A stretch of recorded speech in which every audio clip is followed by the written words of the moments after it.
Hey everyone, today we will review one of the most trending action thriller film of 2022, it is, Savage Salvation, directed by Randall Emmett.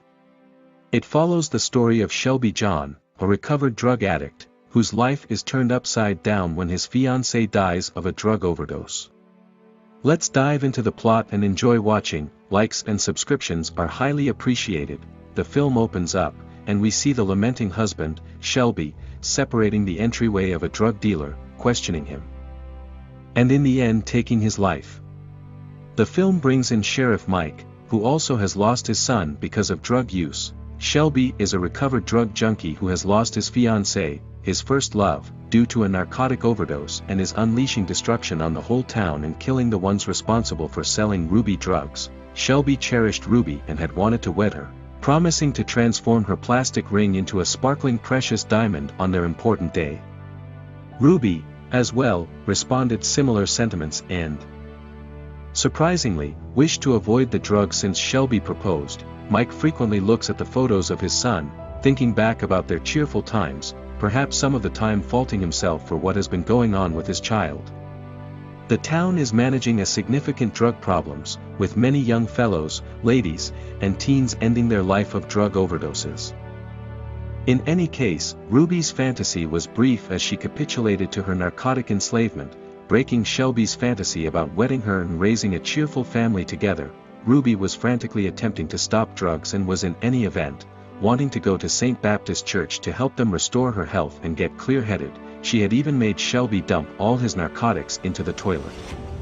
Dissimilar to Ruby, Shelby was excessively scared of stopping, dreading it would correct a weighty cost for the two, his brain and body. However, he has concurred for the well-being of Ruby. Ruby and Shelby struggle with stopping drugs and are compelled to bear the psychological and actual injury that accompanies it. The restless evenings, the shudder fingers, and the ceaseless tingles, cries, and torment are continually going with them re-examine their choice. The aggravation is horrendous for Ruby, provoking her to nearly abandon her balance, yet she chooses to go on in the wake of tracking down comfort and solace in Shelby's arms. Shelby's workmate tells him this whole town is dying of drug overdoses. Go home, I'll cover you. Not at all like Shelby, Ruby is battling to be level-headed and needs a tiny bit of push to get back to her old dependent self. It's an obvious fact that life is loaded up with hardships, and we as a whole battle. Yet it is the manner in which we face and stand up to those battles that characterize us. Ruby tells him, I need money to buy the drugs, you hear me? Ruby plans to attend St. Baptist Church to recover and get sober. Shelby strolls into a pawn shop, hoping to pick a jewel ring to put on Ruby's finger, and vows to get back with the means to purchase the ring. As he leaves, he runs into Elvis, his drug dealer, who attempts to slip a few drugs into his pockets. However, Shelby turns him down, saying he's clear-headed. Elvis takes steps to see Ruby, yet Shelby offers him $85 to avoid his fiancée.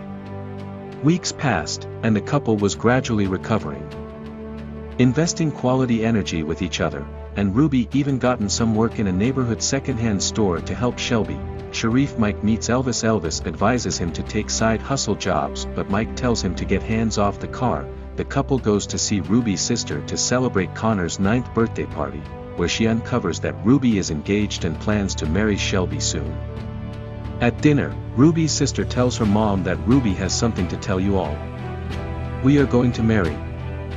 However, the news is chastised by Ruby's mom, Greta, who's not happy that Shelby never requested her consent to propose to her girl, and made Shelby vow to keep her protected no matter what. Be that as it may, eventually, Mother supports their marriage. Shelby's sister even offered her little sister her wedding dress as a gift.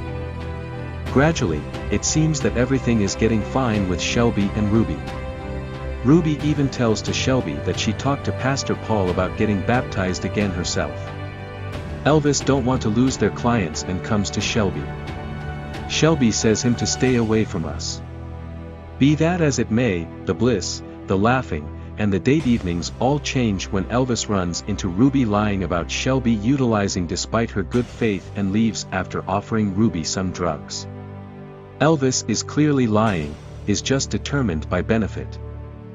and doesn't have any desire to lose two of his customary clients, Shelby's entire world comes crashing down when he finds Ruby's body after she passes on from a narcotic excess. Shelby brings her dead body to Pastor Paul to be baptized. She wanted to be washed in the river. Overflowing with outrage and with nothing left to lose, Shelby chooses to bring the wrongdoers to justice. Shelby never began this battle, yet he's certain the one to end it, and Sheriff Mike knows that he's behind Elvis's death. In actuality, Sheriff Mike knew the couple well overall, as Shelby was old buddies with his late child, and both Elvis and Shelby used to play ball together. Mike knows that he will be seeking revenge and Shelby will not stop until he ends them. The first to fall was Shelby's own cousin Elvis, who, during their last experience, had given Ruby a variety of drugs to attempt. Ruby was cornered by Elvis's untruths and felt double-crossed, trusting Shelby to be consuming medications without her knowing. Elvis calls out his provider, Darius, and uncovers that he used to get his stuff in Columbus, at the Brown Hotel, in various rooms every night. Elvis needed to supply Ruby with drugs as he, as well, was confronting inconveniences from his provider, Darius, who requested that he up his sales. Shelby drives to the Brown Hotel to chase Darius and bring his wife's killer to justice. Shelby intrudes on a continuous party and pummels a man named Kenny, asking where he can purchase the drugs he has been celebrating with. Shelby discovers that a man named Skeeter is selling drugs from hotel room 1507. Shelby thumps on room 1507, acting like Kenny, beats Skeeter, and uncovers to Darius that he's the person who killed Elvis, and Darius will definitely face a similar outcome on the off chance that he doesn't do what he needs. Darius attempts to resolve the debate by offering Shelby $10,000, yet the last option is solely after his provider.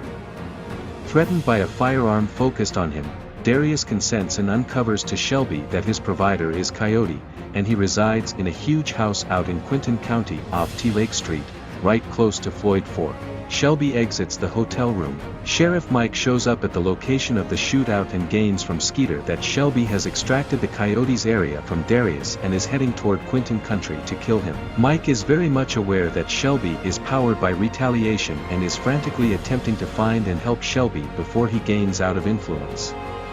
Truly, Mike sees his child in Shelby and perhaps wishes to compensate for his missteps by aiding Shelby. Mike has missed his opportunity to save his son, however he would rather not repeat that botch once more. Shelby arrives at Coyote's safe house and finds the spot packed up with furnished hooligans, and he even observes him cutting off a man's hand prior to filling his body with lead.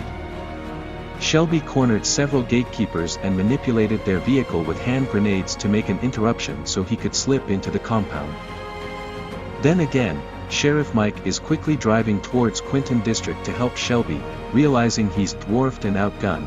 The gunfight follows at the compound, and Shelby some way or another shoots his direction to Coyote and points his Kalashnikov at Coyote, yet the magazine is depleted, constraining the team to trade blows. Shelby overwhelms Coyote, and the last option escapes toward the wilderness to save his life yet is ultimately gotten.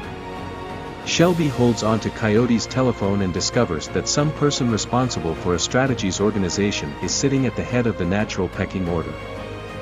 Mike makes up for lost time to Shelby and demands that he give up, persuading him that killing Coyote or some other creature will not bring Ruby back and promising to rebuff them the correct way. Meanwhile, Mike's accomplice is seriously injured when one of Coyote's men intrudes, and Coyote is shot and killed by Sheriff Mike. In the meantime, Shelby has followed the Coordinated Factors organization to Peter, who is Ruby's brother by marriage. Peter was likewise a rumored individual from the congregation's gathering and was in any event assisting Ruby with traversing her dependence. Peter was grief-stricken after Ruby's passing. A battle follows, and Shelby kills Peter with a similar syringe he tracked down close by Ruby's body. The film closes with Shelby strolling into the waterway to be baptized and ultimately capitulating to his wounds, at long last rejoining with his first love.